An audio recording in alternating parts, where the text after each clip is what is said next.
আমাদের দেশে বহুল ব্যবহৃত একটি মোটর হলো ইন্ডাকশন মোটর।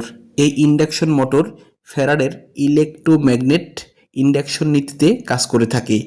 বেশ কিছু সুবিধার জন্যই এই মোটর বহুল ব্যবহৃত। সুবিধাগুলো হলো, এই ইন্ডাকশন মোটরের গঠন প্রণালী খুবই সহজ এবং মজবুত। এই ইন্ডাকশন মোটরের উপাদান খরচ অন্যান্য মোটরের তুলনায় খুবই কম।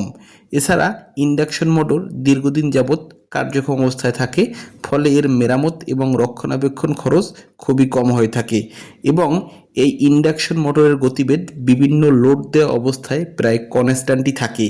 এই ইন্ডাকশন মোটরের দক্ষতা বা ইফিসিয়েন্সি উচ্চমানের এবং রানিং পারফরমেন্সও ভালো। এছাড়া এই ইন্ডাকশন মোটর চলাকালীন রোটর রেজিস্ট্যান্স অল্প হওয়ায় পাওয়ার লস খুবই কম হয়। এই সুবিধাগুলো ছাড়াও ইন্ডাকশন মোটরের কিছু অসুবিধা রয়েছে। চালু করার সময় এই মোটর লাইন থেকে অধিক পরিমাণ কারেন্ট গ্রহণ করে, ফলে পাওয়ার ফ্যাক্টরের মান অতি নিম্নমানের হয়ে যায়।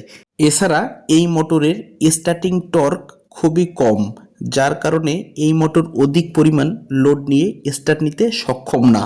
এছাড়া এই মোটর পরিচালনার সময় গতিবেগ প্রয়োজন মতো নিয়ন্ত্রণ করা যায় না।